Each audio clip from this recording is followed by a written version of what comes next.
Nega qo'yilma, bu nima mashina bu aka? Bu Opel Super 6 model. Opel Super 6 model. Bu mashinamizdan yili nechinchi yilda ishlab chiqarilgan? Bu 1937-yil chiqqan. 1937-yilda ishlab chiqarilgan. Necha ming kilometr masofani bosib o'tgan? Bu probegiga 65 ming turibdi probegi. 65 ming kilometr probegi turibdi. Mashinamizdan motorini bitta ko'raylik, Bahrom aka. Bo'ldi, mana shunday qo'ysangiz ham. Bu hozir o'zini zavodskoy motori, даже plombalarigacha ham turgan ekan. Bunda объем necha litr aka? Bunda hozirgi qadar 2 litr hisoblanadi. 2 litr hisoblanadi hozirgi kunda. Bu mashinani haftada necha marta zavod qilasiz? Haftada bir marta kamida zavod qilib turaman. Haftada bir marta zavod qilib turasiz. Haydaganmisiz, haydamaysizmi? Haydab turaman. Bu mexanikami, avtomatmi aka? Avtomat korobka. Avtomat korobka zo'r ekan. Bu model Opel Super 6. Opel Super 6 1937-yilda ishlab chiqarilgan ekan. Diskalari ham o'ziniki ekan hammasi. Qoyilman lekin aka. Menga mashina to'g'risi endi ko'rdim bu mashinani.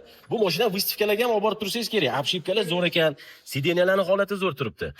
65 ming kilometr masofani bosib o'tgan ekan. Uning ustiga avtomat korobka ekan. Qoyilman lekin. Menga ham orqa eshigi yoqdi, yaxshi ochilar ekan, buni orqa eshigi. Zo'r ochilar ekan lekin. Qoyilman. Aka, buni bagajini ham bitta ochib bering, bitta ko'raylik, qanaqa holatda. Uxti, bagaji ham keng ekan, bemalol bitta odam ketar ekanda aka. Bu yoqda zapaskasi tursa kerak. Zapaska. Keyin hamma gapiraveradi, 30 yillik deydi Bahrom aka, bu 30 yillikdan mustasno-ku, chunki bu antikvariant-ku, to'g'rimi? Antikvariant. Buni narxini nechta pul qilib berasiz taxminan? Buni ishqibozlar bo'lsa gaplashamiz telefon orqali. Telefon orqali hamma ma'lumotni berasiz, a? Diska o'ziniki, lekin balon baribir zavodskoy balon hozir topish qiyin, baribir balon boshqa taqib qo'ygansiz, Boshqa to'g'rimi? taqilgan bo'ladi. Keyin buni ham qo'yamiz hozir. Hali mashinada ko'p Bahrom akamda kuzatib boringlar, xudo xolisa, hammasini informatsiya berib o'tamiz. Agar kimdir shu mashinani olib kolleksiya qilaman, kolleksiyaga qo'shaman desalar, o'zlariga bemalol telefon qilib aloqaga chiqsanglar, mashinani kelib bemalol haydab ko'rib, test drive qilib, o'zingizlar olib shu mashinani kolleksiyaga qo'shib qo'ysanglar bo'ladi.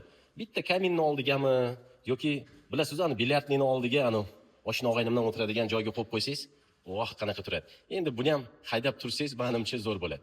Bu выставkalarga olib chiqib turasiz, buni so'rashadi, berib turasiz. Telefon qilinglar, hamma ma'lumotga ega bo'linglar. Alloh bor, sizlarda bundan ham zo'r imkoniyatlar bor.